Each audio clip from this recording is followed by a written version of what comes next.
Miguel, qué gusto tenerte nuevamente aquí en el estudio. Gracias, José Luis, por la invitación. También muy contento.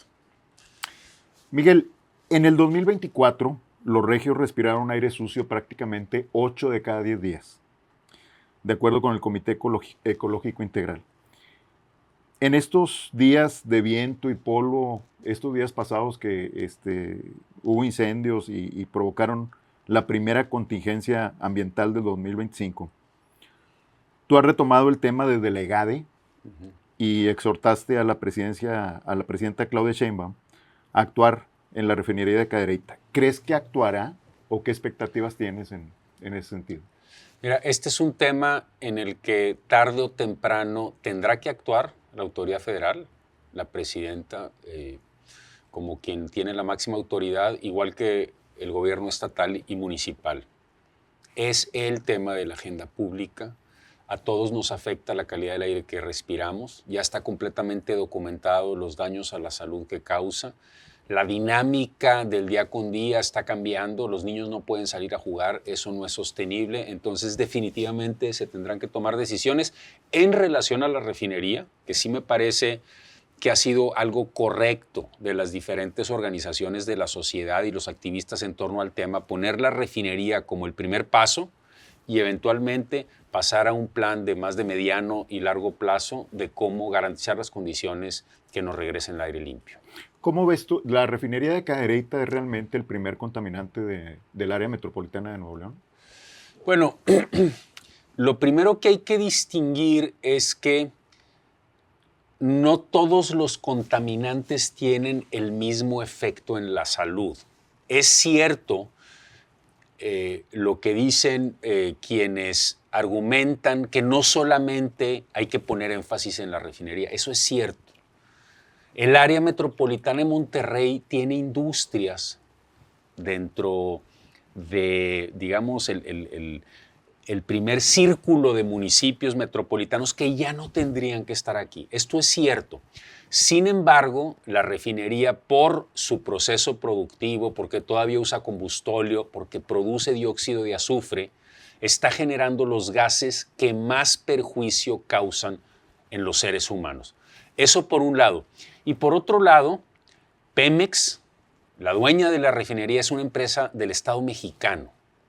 Y a mí me parece que los primeros que tienen la responsabilidad de reaccionar ante esto y reubicar la refinería, cerrarla, como ya se hizo en la Ciudad de México con la refinería de Azcapotzalco, es precisamente la autoridad.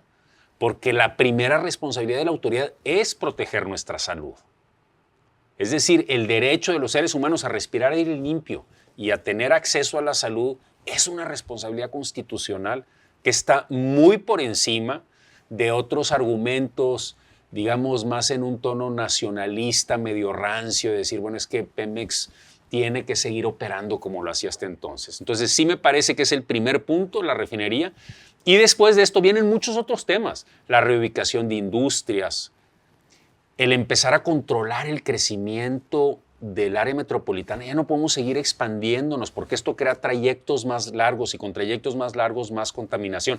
La calidad de la gasolina, esto yo lo pondría al mismo nivel que la refinería y se puede resolver mucho antes. Es absurdo que nosotros recibamos una gasolina de peor calidad que la que se recibe en Ciudad de México o en Guadalajara por criterios absurdos de normas oficiales que tendrían que actualizarse. Eso se puede hacer ya y le corresponde a la autoridad federal. En el caso de la refinería, ¿qué tendría que pasar? ¿Que la reubiquen, que la quiten de donde está ahorita? Mira, no soy un especialista en el tema. En el sexenio anterior, el presidente López Obrador en algún momento ofreció que se aplicarían a la refinería filtros que le permiten operar con un impacto menor al medio ambiente. No soy especialista en el tema. Estoy seguro que sí hay una manera de que la refinería opere bajo mejores estándares en la actualidad. Y eso a mí me parece que podría ser un objetivo intermedio. Es decir, sí hay una urgencia de actuar ya y de generar ya desde ahorita mejores estándares de calidad del aire. Y estos filtros, que me dicen los especialistas que sí existen y sí mejoran el desempeño, se tendrían que estar aplicando en lo inmediato, igual que el tema de la calidad de las gasolinas. Sin embargo, como metrópoli estamos obligados a mirar en el futuro de la ciudad, en el tipo de ciudad en el que queremos que vivan nuestros hijos y nuestros nietos. Y esto implica tomar decisiones más drásticas. Esa refinería tan cerca que está del área metropolitana, además en una ubicación no conveniente porque los aires del norte se traen ese humo hasta el sur de la metrópoli, topa con la Sierra Madre y se concentra en donde está la mayor parte de la población. Esa ubicación no es sostenible. Entonces, eventualmente sí hay que reubicarla y tomar una decisión más pragmática. Al final de cuentas, aquí podemos consumir gasolina que se produce en Texas a un precio menor en muchos casos. El Observatorio Ciudadano de la Calidad del Aire alertó sobre los niveles más altos de contaminación registrados en los últimos 5 años en Nuevo León. Sí. ¿Qué políticas públicas debieran desarrollar, por un lado las estatales y por el otro las federales?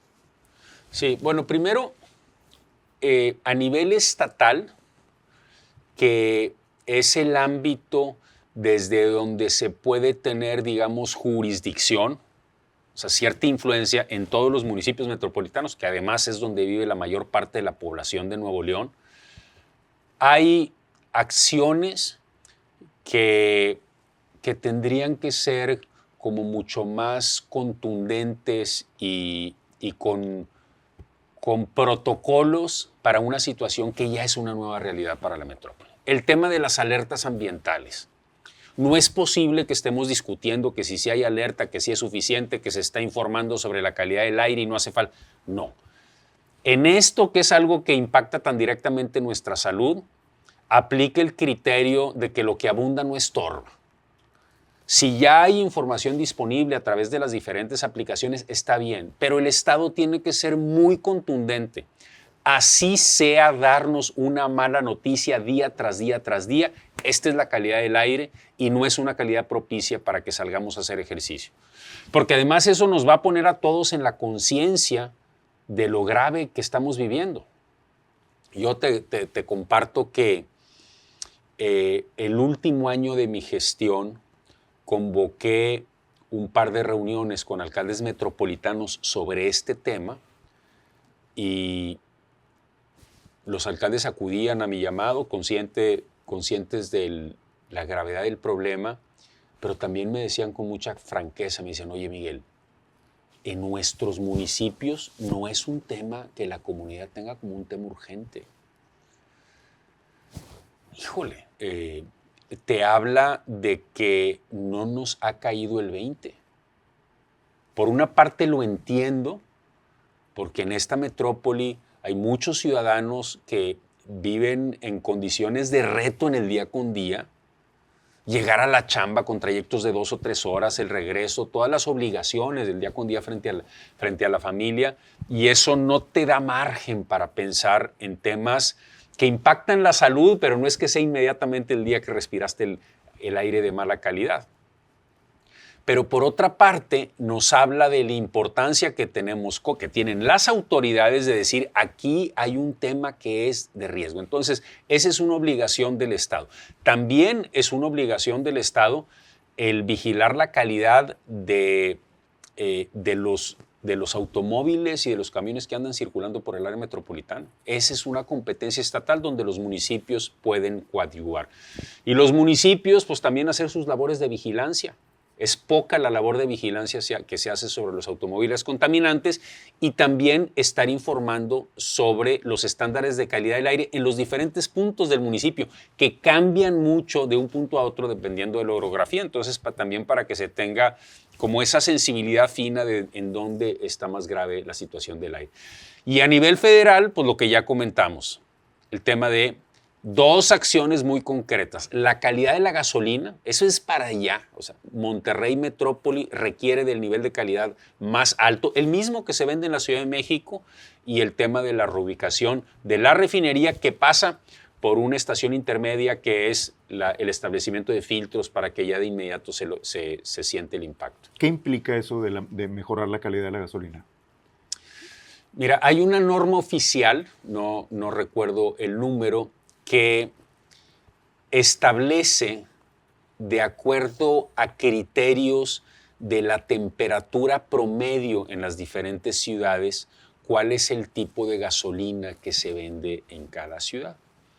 Entonces, hay una gasolina tipo A que tiene ciertos parámetros, que es la que se vende en la Ciudad de México, y hay otro tipo de gasolina B y C, que es la que se vende en Monterrey. Entonces, por alguna razón se establecieron esos parámetros en base a la temperatura promedio de la ciudad. La verdad que no podría darte la explicación técnica, pero lo que sí es un hecho es que aquí consumimos gasolina de peor calidad, es decir, que emite más contaminantes y más sustancias dañinas a la salud que la que se consume en Ciudad de México y Guadalajara.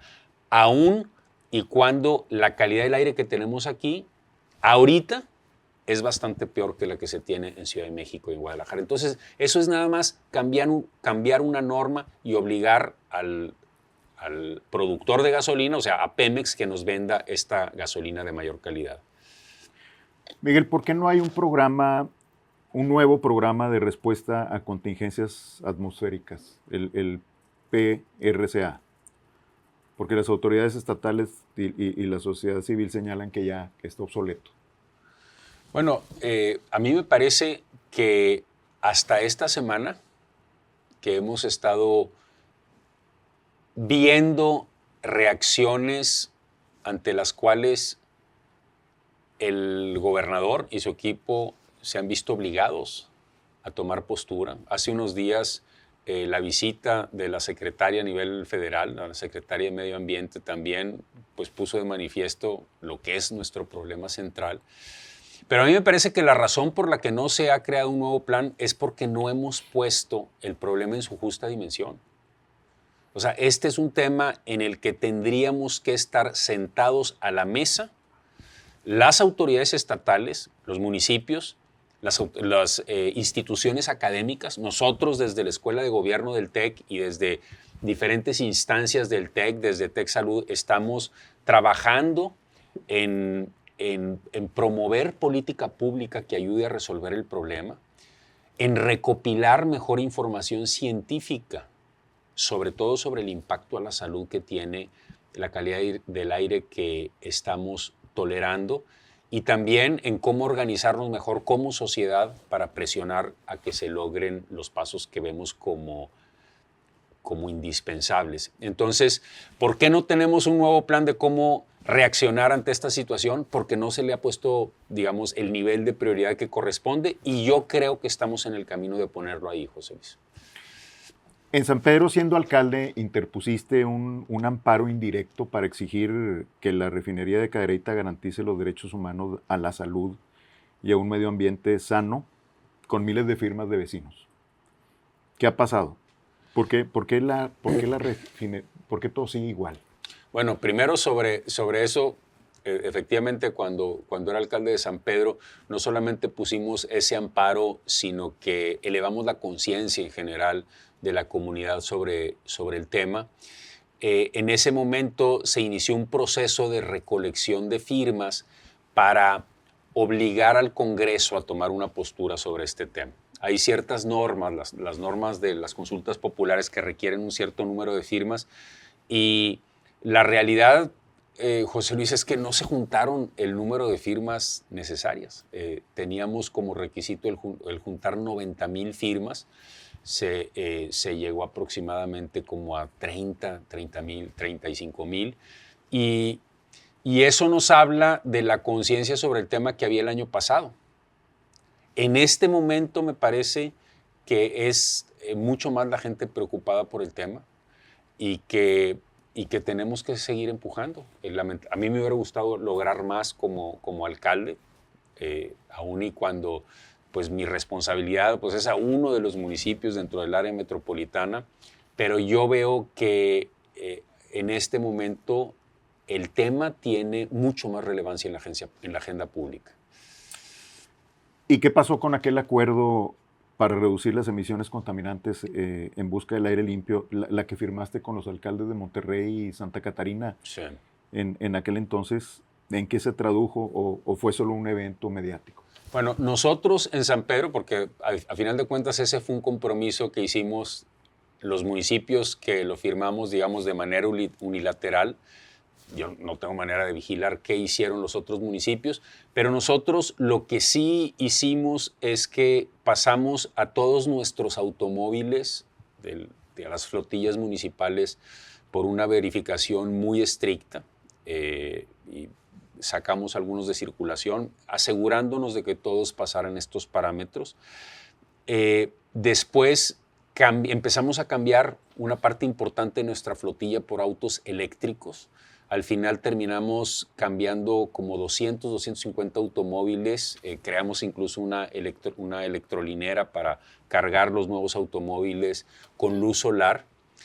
Introdujimos rutas de transporte, no solamente las rutas que complementan al transporte público, sobre todo en el norponiente, sino que incorporamos 4 rutas para empleados municipales que vienen de municipios lejanos, por ejemplo, de la carretera nacional o del norte, de tal forma que se estuvieran moviendo menos en carro y en esa medida bajar las emisiones.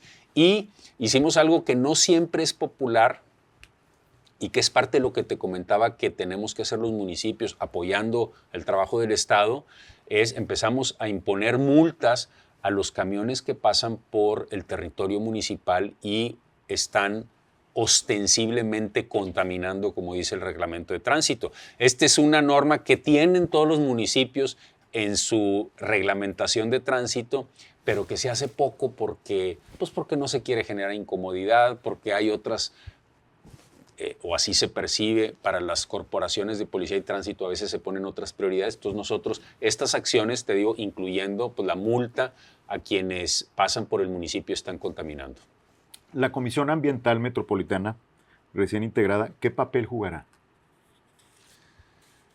Pues yo espero que el primer papel que es fundamental que siga es que tengan un diálogo permanente sobre el problema de calidad del aire. O sea, aquí el problema es que se ha tomado como un problema en donde los temas se pueden tratar esporádicamente, se ponen acciones necesarias sobre la mesa y se les da poca vigilancia. Lo primero que hay que hacer para que un problema público se resuelva es que los tomadores de decisiones estén en la mesa una y otra y otra y otra vez para ver qué acciones están dando resultados y cuáles no y qué ajustes hay que hacer y estar, digamos, generando en conjunto oportunidades de innovación. Es como, por ejemplo, el tema de la seguridad. O sea, el tema de la seguridad metropolitana se logra mejorar cuando los alcaldes y las autoridades nos coordinamos y estamos apretando y vemos que sí funcionó y buscamos la manera en que todas las acciones sean coordinadas. Lo mismo en el tema del medio ambiente. Entonces, más allá de las tareas específicas que se pongan en esa agenda de la Comisión Metropolitana, lo primero es que las reuniones sean constantes y que la toma de decisiones al conversar sobre estos temas estén basados en datos y evidencias. No en lo que se cree, sino en datos y evidencias sobre las cuales ya tenemos información importante en el caso de la contaminación en el área metropolitana. Miguel, traen muchos frentes abiertos, como el caso de las Torres Isabela, el caso del vecino Gustavo de la Garza, a quien el gobierno municipal actual le ofreció una disculpa pública por las acciones de tu administración al ser recomendación de la Comisión de Derechos Humanos. ¿Qué opinas de todo esto? No son frentes abiertos, es el seguimiento que tienen temas en donde la autoridad actuó con la firmeza y rectitud que correspondía y naturalmente los interesados pues siguen tratando de llevar las cosas a sus intereses, pero nosotros en el caso de Isabela y en el caso de las construcciones en la montaña hicimos lo que nos correspondía. Y más bien creo que la gestión que me tocó a mí encabezar pues es un ejemplo de actuar apegado a la ley y de defender verdaderamente nuestro patrimonio natural y el orden que corresponde en desarrollo urbano. Es algo que la comunidad agradece y es la razón por la que me eligieron. Estás dedicado a la academia, pero sigues activo políticamente, aunque de otra manera. ¿Este pudiera ser un motivo por el cual te estén atacando No, o estés siendo atacado? no. Estoy dedicado a la academia y estoy haciendo lo que me corresponde en poner sobre la mesa los temas que son de interés para la escuela e invito a la comunidad a participar en lo que nosotros organizamos como estudiantes en los foros, en los talleres que se imparten. Miguel, ¿vas a volver a contender por la alcaldía de San Pedro? No, Está totalmente descartado. sí, No tienes planes en un futuro. no, ¿Y por la gobernatura del estado? no, es muy pronto para decidir sobre eso. Pero no lo descartas. Es muy pronto. Hay posibilidades.